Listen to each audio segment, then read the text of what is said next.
या चॅनलमध्ये आपलं स्वामीमय असं स्वागत आहे. जर चॅनलला सबस्क्राईब केलं नसेल तर लगेच सबस्क्राईब करा की जेणेकरून येणाऱ्या नवीन व्हिडिओचे नोटिफिकेशन तुम्हाला सर्वात पहिले मिळतील. जर नवीन स्वामी भक्त असतील, स्वामी सेवेकरी असतील तर त्यांनी आपल्या चॅनलला सबस्क्राईब करायला विसरू नका. जर तुमचेही असेच काही स्वामी अनुभव असतील, स्वामींविषयी जर काही तुम्हाला माहिती म्हणजे हवी असेल किंवा तुम्हाला कशा प्रकारचे व्हिडिओ स्वामींचे आवडतात त्याबद्दल मला तुम्ही माहिती सांगायची आहे कमेंट बॉक्समध्ये. आणि तुमचेही जर काही स्वामी अनुभव असतील तर मी दिलेल्या नंबरवर तुम्ही मला व्हॉट्सअप करू शकता. तर आजची स्वामी स्तवनाविषयी मी तुम्हाला खूप छान अशी प्रभावी सेवा सांगणार आहे की जेणेकरून तुमच्या आयुष्यातले जे काही इच्छा असेल, म्हणजे तुमच्या मनात जी इच्छा असेल ती 100% पूर्ण होणार म्हणजे होणार असा हा उपाय म्हणा किंवा सेवा म्हणा. तर ही सेवा केल्याने तुम्ही जर ही सेवा मनापासून केली तर खरंच तुमच्या मनातील इच्छा नक्की पूर्ण होतील. तर बघा, प्रत्येकाला वाटतं की आपली इच्छा पूर्ण झाली पाहिजे किंवा अपेक्षा भरपूर असतात, म्हणजे अपेक्षा असतात, इच्छा असतात. पण आपल्याला असं प्रत्येक वेळेस वाटतं, प्रत्येक स्वामी सेवेकऱ्याला, प्रत्येक स्वामी भक्ताला म्हणा किंवा कोणत्याही महिलेला, पुरुषांना असं वाटतं की आपली ही इच्छा पूर्ण झालीच पाहिजे की जेणेकरून मी स्वामींची किंवा कोणत्याही देवाची अशी कोणती सेवा करू की जेणेकरून माझी ती इच्छा पूर्ण होईल. तर प्रत्येक स्वामी सेवेकऱ्याला म्हणा किंवा स्वामी भक्तांना हे श्री स्वामी स्तवन हे माहिती असेल, जे हे म्हणजे इतकं प्रभावशाली असं स्वामी समर्थांचं स्तवन आहे, हे स्तवन मंडल आहे की जसं ज्या प्रकारे आपण तारक मंत्र म्हणतो त्या प्रकारे आपल्याला हे स्वामी स्तवन म्हणायचं आहे. त्याच्यासाठी नियम किंवा अटी अशा काहीच नाही आहेत. तुम्ही जसं नित्यसेवेमध्ये तारक मंत्र म्हणता, स्वामीचरित्र सारामृत वाचता, अगदी तसंच हे स्वामी स्तवन आहे. आणि नियम जर तुम्ही म्हणाल तर नियम असे काहीच नाही आहेत. तर ते किती वेळेस म्हणायचं, आणि म्हणजे तारक मंत्र कसं तुम्ही 11 वेळा, 21 वेळा, 51 वेळा किंवा 108 वेळा म्हणू शकता, अगदी त्याचप्रमाणे तुम्ही हे स्वामी स्तवन म्हणू शकता. अतिशय म्हणजे खूप छान आहे. तुम्ही जर याचा संकल्पयुक्त तुमच्या इच्छापूर्तीसाठी तुम्ही जर हे संकल्प करून केलं तर तुम्हाला सांगते, तुमचे 21 दिवसाचा तुम्ही समजा संकल्प केला की मी रोज 11 वेळा हे 21 दिवस असं मी म्हणणार आहे, किंवा अनुष्ठान केलं की मी रोज सकाळी 6लाच बसणार आहे आणि 11 वेळाच म्हणणार आहे, असं तुम्ही जर 21 दिवस केलं तर मी तुम्हाला 100% गॅरंटी देते की तुमच्या मनात जी काही इच्छा आहे किंवा जी काही भय, म्हणजे कोणत्या गोष्टीविषयी तुम्हाला भीती वाटत असेल किंवा एखादी गोष्ट करताना जर आत्मविश्वास वाढत नसेल किंवा तुमचं मन डगमगत आहे, आत्मविश्वास कमी होत आहे, तर त्यासाठी तुम्ही हे स्वामी स्तवन जर संकल्पयुक्त केलं तर तुम्हाला 21 दिवसाच्या आतच म्हणजे जो काही तुमचा प्रश्न असेल किंवा अडचणी असतील त्या दूर होणार म्हणजे होणारच. आता बघा, ज्यांचं लग्न जमत नाही आहे तर त्यांनी रोज 11 वेळा स्वामी स्तवन म्हणायचं आहे. तुम्ही संकल्प करून बघा. पण आता हे स्वामी स्तवन काय आहे हे बऱ्याच जणांना माहीत नाही, तर त्यांच्यासाठी हा व्हिडिओ आहे. तर मी तुम्हाला हे स्वामी स्तवन काय आहे ते आपण पाहूया. तर मी म्हणते आहे, खूप छान आहे ऐकायला, पण तुम्ही पण ऐका. श्री स्वामी समर्थ. नाही जन्म नाही नाम नाही कोणी माता पिता, प्रगटला अद्भुत असा ब्रह्मांडाचा हाच पिता. नाही कोणी गोरवर स्वय हाच सूत्रधार, नवनाथी आदिनाथ अनाथांचा जगन्नाथ. नरदेही नरसिंह प्रगटला तरुपोटी, नास्तिकाच्या कश्यपोला अस्तिकाची दैन्यगती. कधी चाले पाण्यावरी कधी भावेत अधांतरी, यमावाटे ज्याची भीती योगीश्वर हाच येते. कधी जाई हिमाचली कधी गिरी अरवली, कधी नर्मदेच्या काठी कधी वसे भीमातटी. काली माता बोले संगे बोले कन्याकुमारी, ही अन्नपूर्णा ज्याच्या हाती दत्तगुरु एकमुखी. भारताच्या कानोकानी गेला स्वये चिंतामणी, सुखी व्हावे सारे जन तेथे धावे जनार्दन. प्रज्ञापुरी स्थिर झाला मध्यानीच्या रविप्रत, रामानुज करे भावे स्वामीपदा दंडवत. श्री स्वामी समर्थ. जय जय स्वामी समर्थ. ओम श्री स्वामी समर्थ. जय जय स्वामी समर्थ.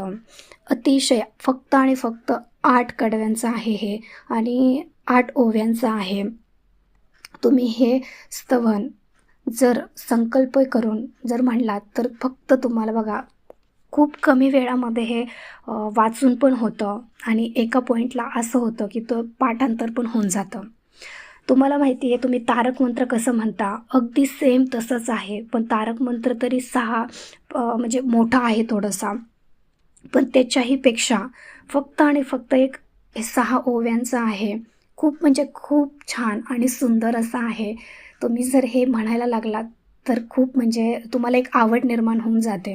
मला स्वामींच्या सगळ्या सेवा करायला आवडतात. त्याच्यापैकी जर स्वामींच्या जवळ जर तुम्हाला जायचं असेल किंवा स्वामींपर्यंत जर पोहोचायचं असेल तर तुम्ही स्वामींचं श्री स्वामी स्तवन 1, त्यानंतर तारक मंत्र, स्वामींचं जपमाळ आणि स्वामी चरित्र सारामृत अशा ह्या छोट्या-छोट्या किंवा ह्या जर सेवा केल्या तर तुम्ही नक्कीच स्वामींपर्यंत पोहोचू शकाल.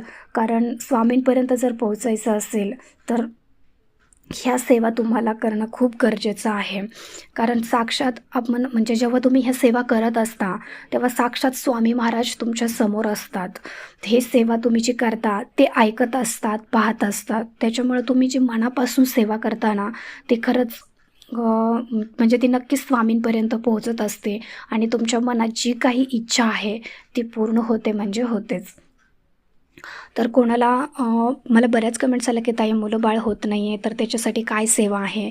तर त्यांच्यासाठी मी एकच सांगू इच्छिते की मला सेवा म्हणजे काय हे माहीत नाही आहे, पण मी ज्या सेवा करत आहे की जेणेकरून म्हणजे मला एवढंच माहिती आहे की स्वामींच्या सेवा म्हणजे काय, तर स्वामींचं नामस्मरण, स्वामी चरित्र सारामृत, स्वामी स्तवन, स्वामी अष्टक, ह्या छोट्या छोट्या सेवा मला माहिती आहेत तेवढ्याच मी तुम्हाला सांगू शकते. आणि ह्या सेवा जर तुम्ही खरंच मनापासून जर केल्या तर तुमचा कुठलाही प्रश्न असू द्या किंवा कुठलंही संकट असू द्या, कुठलीही अडलेली कामं असू द्या, 100% तुम्हाला त्यातून मार्ग मिळतो म्हणजे मिळतोच. कारण स्वामींची अशी कुठलीच सेवा नाही आहे की ज्यातून आपल्याला मार्ग मिळत नाही. हे बघा स्वामींना फक्त आपला विश्वास आणि श्रद्धा महत्त्वाची आहे आणि आपली मनातली भावना किती शुद्ध आहे आणि आपला भक्त आपली सेवा किती मनापासून करतो ते स्वामी पाहत असतात. त्याच्यामुळे कुठलीही सेवा करताना तुम्ही जर ती मनापासून केली तर तुम्हाला 100% फरक पडतो म्हणजे पडतोच. आणि ही खूप म्हणजे खूप प्रभावी अशी सेवा आहे. बघा कुठलीही सेवा करण्याच्या अगोदर आपण स्वामी स्तवन म्हणतो. तर कुठल्याही सेवेला सुरुवात करायच्या पहिले स्वामी स्तवनानेच आपण सुरुवात करतो. मग बघा किती प्रभावशाली हे स्वामी स्तवन आहे. आणि अगदी छान आपली जशी कविता असते अगदी तसंच स्वामींचं स्तवन आहे. खूप म्हणजे खूप आणि अर्थ पण इतके सुंदर निघतात की तुम्ही जर एकदा वाचायला लागले तर ते पाठांतर होऊन जातं आणि स्वामींच्या खरंच सेवेची आवड निर्माण होते. पण तुम्ही एक गोष्ट नक्की करा की आयुष्यामध्ये जे कोणी दुःखात असतील, संकटात असतील, त्यांना तुम्हाला जेवढी शक्य होईल तेवढी मदत तुम्ही नक्की करा. कारण जेव्हा तुम्ही दुसऱ्यांसाठी काहीतरी चांगलं करत असता तेव्हा तुमच्यासाठी आपले स्वामी महाराज नक्कीच काहीतरी चांगलं नियोजन करत असतात. मग एका पॉईंटला असं होऊन जातं की आपल्याला स्वामींकडे काय मागावं म्हणजे हा प्रश्न उरतच नाही जेव्हा आपण दुसऱ्यांसाठी काहीतरी चांगलं करत असतो तेव्हा. त्यामुळे नेहमी तुम्ही दुसऱ्यांविषयी चांगली भावना ठेवा. मला हाच तुम्हाला संदेश पोहोचायचा होता म्हणा किंवा श्री स्वामी स्तवनाविषयी माहिती सांगायची होती की जेणेकरून तुम्ही जर ह्याचं अनुष्ठान किंवा संकल्प केला तर तुमच्या आयुष्यामधले जे काही इच्छापूर्ती असतील, तुमच्या मनात भीती असेल ते निघून जातील, इच्छा पूर्ण होतील आणि तुम्ही स्वामींपर्यंत नक्की पोहोचाल. स्वामी तुमची इच्छा नक्की पूर्ण करतील. तर ही झालेली सेवा मी स्वामींच्या चरणी रुजू करते आणि हा व्हिडिओ इथेच थांबवते. तर झालेली सेवा जर तुम्हाला आवडली असेल किंवा माहिती आवडली असेल तर तुम्ही मला कमेंट बॉक्समध्ये सांगायचं आहे.